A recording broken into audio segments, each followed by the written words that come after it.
દરેક વિદ્યાર્થી મિત્રોનું યુનિક એકેડમીમાં હાર્દિક સ્વાગત છે. હવે આપણે ફરીવાર ક્વોન્ટિટી એપ્ટિટ્યૂડના મધ્યક, મધ્યસ્થ અને બહુલકના રિલેટેડ તમને લાસ્ટ મેં એક વિડીયો સમજાવ્યો, જેમાં મેં મધ્યકનું સાઇન, મધ્યસ્થનું સાઇન, બહુલકનું સાઇન એને કયા વડે દર્શાવવામાં આવે છે, એને કયા સૂત્ર પ્રમાણે શોધી શકાય છે, શોર્ટમાં બધું સમજાવ્યું બરાબર લાસ્ટ વિડીયોના. હવે આપણે એના એક્ઝામ્પલો જોઈશું, કેમ કે આવનારી દરેક કોમ્પિટિટિવ એક્ઝામના સિલેબસમાં મધ્યક, મધ્યસ્થ અને બહુલક વિશે આપણો ટોપિક તો છે જ બરાબર. અને આ વિડીયો ફક્ત કોમ્પિટિટિવ કે ગવર્મેન્ટ એક્ઝામના સ્ટુડન્ટ માટે નહીં, પરંતુ 11th-12thમાં પણ જે આપણું ચેપ્ટર હોય છે મધ્યક, મધ્યસ્થ, બહુલક, દરેક માટે યુઝફુલ છે આ વિડીયો. તો હવે આપણે કેવી રીતે લાસ્ટ યરમાં પૂછાયા છે ક્વેશ્ચનો, આવનારી એક્ઝામોમાં કેવી રીતે પૂછાઈ શકે છે, કેવી રીતે પેપર સેટર કન્ફ્યુઝ કરી શકે છે, કેવા ટાઈપના ક્વેશ્ચન પૂછે, હું દરેક પોઈન્ટ તમને હાઇલાઇટ કરીશ અને ક્યાં મિસ્ટેક કરે છે સ્ટુડન્ટ એ પણ તમને બધું સમજાવીશ મેં.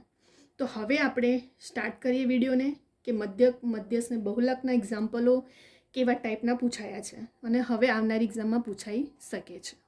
તો હવે આપણે સ્ટાર્ટ કરીએ. 20 અવલોકનોનો મધ્યક 10 છે. જો એક અવલોકન ભૂલથી 22ને બદલે 32 લેવાઈ ગયું હોય તો મધ્યક શોધો. હવે આપણને શું કીધું અહીં કે 20 અવલોકનોનો મધ્યક 10 છે અને અવલોકન ભૂલથી 22ને બદલે 32 લેવાઈ ગયું, તો મધ્યક શોધવાનું કીધું છે. તો હવે આપણે સાચો મધ્યક ઇન શોર્ટમાં મેથડ કઈ યુઝ કરશું? સાચો મધ્યક બરાબર 20 અવલોકન ગુણ્યા મધ્યક. તો 20 ગુણ્યા 10 માઇનસ, યાદ રાખજો ભૂલથી લેવાઈ ગયું હોય ને એને માઇનસ કરવાનું અને સાચા અવલોકનોનો પ્લસ કરવાનો. તો ભૂલથી કયું લેવાયું છે? 32 અને સાચો અવલોકન 22 છેદમાં 20, કેમ કે અવલોકનની સંખ્યા આપણે સૂત્રમાં મૂકીએ ને એવી રીતે. ચલો ફરી એકવાર 20 અવલોકન ગુણ્યા મધ્યક, તો 20 ગુણ્યા 10 કરી નાખવાનું. પછી ભૂલથી લેવાયો, તો ભૂલથી કયો લેવાયો છે? 32 લેવાયો છે ને ભૂલથી, તો 32 માઇનસ કરવાનું અને પ્લસ સાચો કયો છે? 22 છેદમાં 20. હવે 20 ગુણ્યા 10 કરો 200 થાય અને 32 પ્લસ 22, 20 માઇનસ 32 પ્લસ 22 કરશો તો આન્સર કેટલા મળશે? 190. તો 190 ને તમે 20 વડે ભાગશો તો જવાબ કેટલો આવશે? 9.5. મળી ગયો આપણને મધ્યક. બરાબર, આના કરતાં શોર્ટ ટ્રીક બીજી કશી નથી. શું કરવાનું? સૌથી પહેલાં ફરી એકવાર આ પૂછાયું છે લાસ્ટ યરના ક્વેશ્ચનોમાં, અને ફક્ત એવું નથી, ક્લાસ જીપીએસસીની પણ એક્ઝામોમાં મધ્યક, મધ્યસ્થ, બહુલકના ક્વેશ્ચનો પૂછાયા છે. તો થોડું વધારે ફોકસ કરજો અને આવનારી એક્ઝામમાં સૌથી પહેલાં તો તમને બધું સાઇન ખબર હોવું જોઈએ કે મધ્યક શેના વડે દર્શાવવામાં આવે છે, મધ્યસ્થ ને બહુલક. કદાચ તમને પેપર સેટર કન્ફ્યુઝ કરવા માટે શું કરશે? મધ્યકનું સાઇન અહીં રકમ આપી દેશે અને કહેશે એમ એક્સ બાર શોધો, એમ શોધો, ઝેડ શોધો. તો તમને ખબર હોવું જોઈએ કે એક્સ બાર એટલે મધ્યક, મધ્યસ્થ એટલે એમ અને બહુલક એટલે ઝેડ વડે દર્શાવવામાં આવે છે. બરાબર, આપણે દરેક રીતે પ્રિપરેશન રાખવાની કે ગમે ત્યાંથી પેપર સેટર કોમ્પિટિશનને ટફ કરવા માટે ફેરવે તો આપણે પણ મેન્ટલી પ્રિપેર અને પ્રિપરેશન સ્માર્ટ પ્રિપરેશન કરવાની. બરાબર, તો અહીં શું કીધું આપણને? 20 અવલોકનો મધ્યક, તો શું કીધું? 20 ગુણ્યા 10, ભૂલથી લેવાઈ ગયેલો માઇનસ કરી દેવાનો અને સાચો પ્લસ કરો અને છેદમાં અવલોકનની સંખ્યા મળી ગઈ આપણને 9.5 આન્સર. હવે આપણે જોઈશું મધ્ય શોધવાનું. ચલો સૌથી પહેલાં 10, બીજો ક્વેશ્ચન જોઈએ. 10, 5, 25, 20, 15નો મધ્ય શોધો. તો સૌથી પહેલાં શું કરવાનું? જ્યારે પણ તમને મધ્ય શોધવાનું કહે તો સૌથી પહેલાં ચડતા ક્રમમાં ગોઠવવું. શું કરવું? ચડતા ક્રમમાં. હવે તમને ખબર હોવી જોઈએ, અમુક સ્ટુડન્ટને કદાચ મિસ્ટેક થતી હશે કે કન્ફ્યુઝન હશે, તો ક્લિયર કરી દઈએ છીએ કે ચડતો ક્રમ એટલે, આ તો હવે નાના છોકરાઓને પણ એમ તો ખબર જ હોય છે કે ચડતો ક્રમ એટલે સૌથી પહેલાં નાની સંખ્યા, પછી એના કરતાં મોટી, પછી એના કરતાં મોટી, નહીં મોટી. બરાબર, અને ઉતરતા ક્રમમાં સૌથી મોટી સંખ્યા પહેલેથી હોય છે. હવે અહીં આપણને એને ચડતા ક્રમમાં ગોઠવીએ. ચલો સૌથી પહેલાં નાની સંખ્યા કઈ? 5, પછી 10, પછી 15, એના કરતાં મોટી 20, 20 કરતાં મોટી 25. ચડતો ક્રમ મળી ગયો. હવે મેં બીજું શું કીધું કે સૌથી પહેલાં સંખ્યા શોધવાનું. મધ્યસ્થ કે તો સૌથી પહેલાં સંખ્યા ગણો. આ ટોટલ 1, 2, 3, 4, 5 કેટલી છે? 5. 5 મળી એ એકી સંખ્યા છે. હવે મેં તમને લાસ્ટ વિડીયોમાં કીધું હતું કે મધ્ય શોધવાનું એકી સંખ્યાનું સૂત્ર અલગ છે અને બેકી સંખ્યાનું અલગ છે. અહીં આપણને ટોટલ સંખ્યા ગણવાની 1, 2, 3, 4 ને 5 એકી સંખ્યા મળી છે. તો આપણે શોર્ટમાં કેવી રીતે ગણશું? ચડતા ક્રમમાં ગોઠવી કાઢવાનું. 2 સંખ્યા બાજુ, 2 સંખ્યા બાજુ, વચ્ચે સંખ્યા કઈ આવી? 15. મળી ગયું આપણને આન્સર મધ્યસ્થ 15, કેમ કે આ એકી સંખ્યા હતી એટલા માટે. બરાબર, એકી સંખ્યા એટલે જેને 2 વડે ન ભાગી શકાય અને બેકી એટલે જેને 2 વડે ભાગી શકાય. બરાબર. તો અહીં આપણને સૌથી પહેલાં શું કરવાનું? ચડતા ક્રમમાં ગોઠવવાનું. ચડતા ક્રમમાં ગોઠવ્યા પછી વચ્ચેની જે સંખ્યા આવે તો મધ્યસ્થ. પણ ક્યારે? જ્યારે આ સંખ્યા ટોટલ એકી સંખ્યા હોય. 1 2 3 4 ને 5 5 મળી. ટોટલ અંક કેટલો છે? 5. એટલે 5 એકી સંખ્યા છે એટલા માટે વચ્ચે સંખ્યા કઈ મળી ગઈ? 15. આવી ગયો આપણો આન્સર. હવે આપણે બીજું એક્ઝામ્પલ જોઈએ. 2 4 5 10 16 7 નો મધ્યસ્થ કેટલો? સૌથી પહેલાં શું કરવાનું? ચડતો ક્રમમાં ગોઠવીએ આપણે. તો ચડતા ક્રમમાં ગોઠવ શું કરશું? સૌથી પહેલાં નાની સંખ્યા 2, એના કરતાં મોટી 4, 4 કરતાં 5, 5 કરતાં 7, 7 કરતાં 10, 10 કરતાં 16 મોટી. હવે ગણો, ટોટલ સંખ્યા ગણો. 1 2 3 4 5 ને 6 છે. 1 2 3 4 5 ને 6.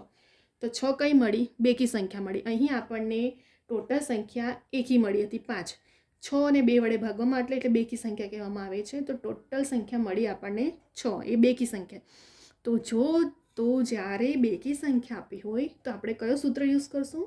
મધ્યસ્થનું n દૂત્યાંશનો પ્રાપ્તાંક વત્તા n દૂત્યાંશનો પ્લસ 1નો પ્રાપ્તાંક છેદમાં 2. હવે શું કરવાનું છે આપણે? સૂત્રમાં ફક્ત કિંમત મૂકો. ચલો, n એટલે પ્રાપ્તાંક જે n હોય તો 6 મળ્યો આપણને. 6ના છેદમાં 2નો પ્રાપ્તાંક વત્તા 6ના છેદમાં 2 વત્તા 1નો પ્રાપ્તાંક છેદમાં 2. ફક્ત શું કરવાનું છે? સૂત્રમાં આપણે કિંમત મૂકવાની છે. ચલો, 2 તારી છોડી ગયું. 2 તારી છોડી ગયો તો શું રહેશે? ત્રીજો પ્રાપ્તાંક રહ્યો. અને 2 તારી 6 કરો તો 3 ઉપર અહીં આવશે 3. આ આપણે કટ કરીએ અહીં તો 3 રહેશે ને. 2 તારી 6, 3 વત્તા 1 એટલે ચોથો પ્રાપ્તાંક છેદમાં 2. ચલો, ત્રીજો અને ચોથો પ્રાપ્તાંક. ચલો, ત્રીજો ચોથો પ્રાપ્તાંક કયો છે? 1 2 3 ને 4. તો ત્રીજો પ્રાપ્તાંક શું મળ્યો? 5 અને ચોથો 7. 5 વત્તા 7 છેદમાં 2. 5 ને 7 કેટલા થાય? 12 થાય. તો અહીં 12ના છેદમાં 2. તો 2 છંગ 12 ઉડી ગયું. ફરી એકવાર સમજાવું છું. આ ક્યારે સૂત્ર યુઝ થાય? જ્યારે ટોટલ સંખ્યા બેકી હોય ત્યારે. તો ટોટલ સંખ્યા બેકી હોય તો મધ્યસ્થ એકી કે તો પછી ટોટલ સંખ્યા ચડતા ક્રમમાં તો ગોઠવવાનું જ કમ્પલસરી છે મધ્યસ્થમાં શોધતી વખતે. અને સૌથી ચડતા ક્રમમાં સૌથી નાની સંખ્યા પહેલે, પછી એના કરતાં મોટી, એમ ધ્યાન રાખવાનું. તો આ બે રકમ વચ્ચેની સંખ્યા મળી ગઈ 15. કેમ? આ ઇનશોર્ટમાં એકી હતી એટલા માટે એ સંખ્યા. હવે જ્યારે બેકી ટોટલ મળી 1 2 3 4 5 ને 6. તો જ્યારે ટોટલ સંખ્યા બેકી મળે તો પછી આ સૂત્રનો યુઝ તમને પેપર સેટર કદાચ એવું પણ પૂછી શકીએ છીએ કે જ્યારે મધ્યસ્થને એકી સંખ્યા શોધવાનું ત્યારે કયું સૂત્ર, અને બેકી સંખ્યા હોય તો મેં લાસ્ટ વિડીયોમાં તમને સૂત્ર લખાવ્યું છે, સમજાવ્યું છે કે એકી સંખ્યા હોય તો મધ્યસ્થનું સૂત્ર અને બેકી હોય ત્યારે કયો સૂત્ર. તમે દરેક વિડીયો મારા જોતા જુઓ. દરેક ટોપિકના એક પોઈન્ટ હું હાઇલાઇટ કરું છું. સ્ટુડન્ટને ક્યાં કન્ફ્યુઝન થાય છે, ઉતાવળમાં ક્યાં ભૂલ કરીને આવે છે, આવડતું હોવા છતાં મિસ્ટેક, નાની મિસ્ટેકથી માર્ક્સ જતું રહે છે. તો ક્યાં ભૂલ થઈ જતી હોય છે, તો આપણે ક્યાં ધ્યાન રાખવાનું છે એ પણ હું તમને બધાને કમ્પ્લીટલી સમજાવી રહી છું. એટલા મને હાઇલાઇટ પણ કરું છું મેં. તો અહીં ટોટલ સંખ્યાને આપણે ચડતા ક્રમમાં ગોઠવી. 2 4 5 7 10 16. 6 બેકી સંખ્યા મળી. આ સૂત્ર છે કેમ કે 6 બેકી સંખ્યા મળી એટલા માટે. તો શું કર્યું? 6ના છેદમાં 2નો પ્રાપ્તાંક. સૂત્રમાં કિંમત મૂકી. 6ના છેદમાં 2 વત્તા 1નો પ્રાપ્તાંક છેદમાં 2. કેમ કે અહીં 6 હતું n એટલા માટે. 2 તારી છોડી ગયું. 2 તારી છોડી જશે તો કયું રહેશે? ત્રીજો પ્રાપ્તાંક. અને અહીં 2 તારી છોડે 3 ને 1 4, ચોથો પ્રાપ્તાંક. તો ત્રીજો ને ચોથો પ્રાપ્તાંક કયો છે? જુઓ, 1 2 3 ને 4. ત્રીજો પ્રાપ્તાંક 5. ચોથો પ્રાપ્તાંક કયો છે? 7. 5 વત્તા 7 છેદમાં 2. 5 ને 7 કેટલા થાય? 12. 12ના છેદમાં 2. 2 છંગ 12 ઉડી ગયું. આવી ગયો આપણો આન્સર. હવે આ હતું આપણું થોડું મેં તમને ડીપમાં એક પોઈન્ટ સમજાવ્યું છે. એક લાઇનિંગ હાઇલાઇટ કરી છે અને કેવી રીતે કયો સ્ટેપ કેવી રીતે આવે છે બધું લખ્યું છે. કેમ કે અમુક સ્ટુડન્ટને થોડું સમજવામાં ટાઈમ પણ લાગતું હોય છે. દરેક સ્ટુડન્ટને સેમ માઇન્ડ નથી હોતું, બરાબર? અને હું એક ક્વેશ્ચન લખીને આવી રીતે તમને એક ક્વેશ્ચન લખું, પછી એક ગણતરીમાં બેસું. એક ક્વેશ્ચન 1 કલાક 2 કલાકનો વિડીયો ખેંચું, એનો કોઈ મિનિંગ મને નથી લાગતો. એના કરતાં બેટર છે કે આવનાર સમયમાં બહુ શોર્ટ ટાઈમ છે પ્રિપરેશન માટે, તો દરેક સ્ટુડન્ટનો ટાઈમ પણ સેવ થાય અને બીજા બધા ટોપિક પણ કવર કરી શકે. અને પ્લસ સ્ટેપ બાય સ્ટેપ મેં આખું લખીને જ રાખ્યું છે, એટલે તમે સ્ક્રીનશોટ લઈને પણ સમજી શકો છો અને વિડીયો જોઈને પણ તમે દરેક પોઈન્ટ ટુ પોઈન્ટને મેં હાઇલાઇટ કર્યું છે. કેવી રકમ, કેવી સંખ્યા કેવી રીતે આવે છે, મેં બધું સમજાવું છું એક પોઈન્ટ, જેથી કરીને કોઈ પણ સ્ટુડન્ટને કન્ફ્યુઝન પણ ના થાય, બરાબર? તો આ રીતે તમારો ટાઈમ પણ સેવ થઈ જાય છે, પ્લસ તમે જાતે પણ પ્રિપરેશન કરી શકો છો, ડાઉનલોડ કરીને સમજી શકો છો, જોઈ શકો છો વિડીયોને, બરાબર? આ હતું આપણું જ્યારે બેકી સંખ્યા મળી હોય ત્યારે. હવે જ્યારે આપણે આના કરતાં બી શોર્ટ મેથડ એક જોઈએ. આ જ્યારે આખું ડીપમાં તમને સમજાવ્યું, પણ હવે એક્ઝામમાં જ્યારે તમે આવી રીતે પણ કરી શકો છો. પહેલાં ચડતા ક્રમમાં ગોઠવી કાઢવાનું. ચડતા ક્રમમાં ગોઠવ્યા પછી આ બે સંખ્યા બાજુ, બે સંખ્યા બાજુ, વચ્ચે કઈ રહી? 5 ને 7 રહી. ક્યારે? જ્યારે બેકી સંખ્યા મળી હોય તો 5 + 7 છેદમાં 2 કરો, આવી જશે 12/2 છંગ 12 ઉડી ગયું. તરત જ આન્સર, 1 મિનિટ પણ ના લાગે. બરાબર. આના કરતાં શોર્ટ મેથડ તમારી કશે નથી મળવાની. આ તમને આખું ડીપમાં પણ મેં સમજાવ્યું અને શોર્ટમાં પણ કેવી રીતે ગણવાનું એ પણ સમજાવ્યું છે. કે મધ્યક તમને એટલું ફરી હાઇલાઇટ કરું છું કે કદાચ તમને એક્ઝામમાં આવી રીતે પૂછી શકે છે, સંખ્યા આપશે અને એવું કહી શકે છે કે એમ શોધો, કાં તો ઝેડ શોધો, એક્સ બાર શોધો, તો તમને ખબર હોવું જોઈએ કે એક્સ બાર એટલે મધ્યક, મધ્યસ્થ એટલે એમ અને બહુલક એટલે ઝેડ. બીજું એક કન્ફ્યુઝન ના થાય કે તમને મધ્ય શોધવાનું કહે તો એકી સંખ્યા આવે તો પછી કઈ રીતે ગણવાનું અને બેકી સંખ્યા આવે તો કયું સૂત્ર. તમને સૂત્ર પણ પૂછી શકે છે કે એકી સંખ્યા આવે તો કયા સૂત્ર યુઝ કરવાનો છે અને બેકી સંખ્યા આવે ત્યારે કયો સૂત્ર વપરાય છે. મધ્યકનું પણ સૂત્ર પૂછી શકે છે. બરાબર. તો હવે આપણે કમ્પ્લીટલી એકવાર ફટાફટ ફરી રિવિઝન કરી લઈએ. જો ક્યાં મિસ્ટેક નહીં કરતા, ભૂલથી લેવાયેલો અને સાચો લેવાયેલો પ્લસ માઇનસ કરી દીધું ને તો આખું ચેન્જ. તો થોડું ધ્યાન રાખજો. અહીં 20 અવલોકન પણ આપી દીધું હતું અને 10 મધ્યક, એટલા માટે ગુણાકાર કરીને માઇનસ ભૂલથી લેવાયેલો કયો હતો? 32 ને સાચો 22. પ્લસ માઇનસ કરીને આપણે ભાગાકાર કર્યા, આવી ગયા આન્સર 9.5. બીજામાં શું હતું? મધ્ય શોધવાનું હતું. ટોટલ સંખ્યા પહેલાં ગણી કાઢવાની, 1 2 3 4 ને 5. 5 એ શું છે? એકી સંખ્યા છે. ચડતા ક્રમમાં ગોઠવો. પહેલાં 5 10 15 20 ને 25. સૌથી નાની સંખ્યા, પછી એના કરતાં મોટી. વચ્ચેની સંખ્યા આ બે નીકાળ્યો, વચ્ચે સેન્ટર, મધ્યસ્થ એટલે વચ્ચેની સંખ્યા સેન્ટર. તો આ બે સંખ્યા આમ ગઈને આ બે સંખ્યા વચ્ચેની રખી મળી ગઈ તરત જ. ત્રીજામાં શું થયું આપણું? મધ્યસ્થ. અહીં ટોટલ સંખ્યાને ગણો, 1 2 3 4 5 ને 6. 6 એ શું છે? બેકી સંખ્યા છે. તો આ સૂત્ર વપરાય છે. આ સૂત્ર મેં આખું ડિસ્ક્રાઇબ કર્યું, બધું ડીપમાં સમજાવ્યું, સ્ટેપ બાય સ્ટેપ સમજાવ્યું છે તમને આખું કમ્પ્લીટલી. પણ અહીં આપણે એન એટલે જે ટોટલ સંખ્યા હોય એને એન કહેવામાં આવે છે. બરાબર. તો 2 તારી છોડી ગયું, 2 તારી 6, 3 ને 1 4, ચોથો પ્રાપ્તાંક ને ત્રીજો પ્રાપ્તાંક. ત્રીજો કયો છે? 5 ને ચોથો પ્રાપ્તાંક 7 ભાગ્યા 2, 2 છંગ 12 ઉડી ગયું. હવે એના કરતાં બી શોર્ટ એક્ઝામમાં શું કરવાનું? આ બે સંખ્યાને કાઢો, પાછળ વચ્ચેની સેન્ટરમાં કઈ સંખ્યા રહી છે? 5 ને 7.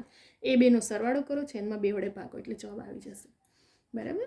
એટલે ઓલ સ્ટુડન્ટને તો થોડો ઘણો ખ્યાલ પણ હોય છે કેવા ટાઈપના ક્વેશ્ચનો, પરંતુ જે ન્યૂ સ્ટુડન્ટ છે એ લોકોને થોડો ખ્યાલ વધારે નથી હોતો. તો તમારી પાસે ટાઈમ બહુ મેનેજ કરવાનું હોય છે એક્ઝામમાં. ટાઈમ બહુ મોસ્ટલી ટાઈમ ઓછો પડતો હોય છે સ્ટુડન્ટ્સને, કેમ કે આટલું બધું રિઝનિંગને આટલું બધું મેથ્સના ક્વેશ્ચનોને માર્ક્સ મૂક્યા છે. તો પછી આપણે શોર્ટ ટ્રીક અને આ ક્યારે પોસિબલ થશે તમને? કે જ્યારે તમે પ્રેક્ટિસ કરી હશે ને તો. પ્રેક્ટિસ વગર તમને મેરિટમાં નહીં મેળ પડશે. બરાબર. દરેક રિઝનિંગના હોય કે ક્વોન્ટિટી એપ્ટિટ્યૂડના હોય, મેથ્સના હોય, દરેકના શોર્ટ ટ્રીક, શોર્ટ મેથડ અને તમે દરેક બુકો વસાવીને કન્ફ્યુઝ થાવ એના કરતાં બેટર છે તમે જે રૂલ છે, એના નિયમો છે, એના સૂત્ર છે, એના પ્રમાણે શોર્ટમાં કેવી રીતે ગણી શકાય છે અને કેવી રીતે શોધવામાં આવે છે, લાસ્ટ યરમાં કેવી રીતે પૂછાયા છે, આવનારી એક્ઝામમાં કેવી રીતે પૂછાઈ શકે છે, સ્ટુડન્ટને ક્યાં ઉતાવળમાં ભૂલ થાય છે, કેવી રીતે આપણે ટાઈમનો સેવ કરવાનો છે, મેં બધું તમને હાઇલાઇટ કરું છું અને સમજાવું છું કે ક્યાં ક્યાં મિસ્ટેક થતી હોય છે. બરાબર.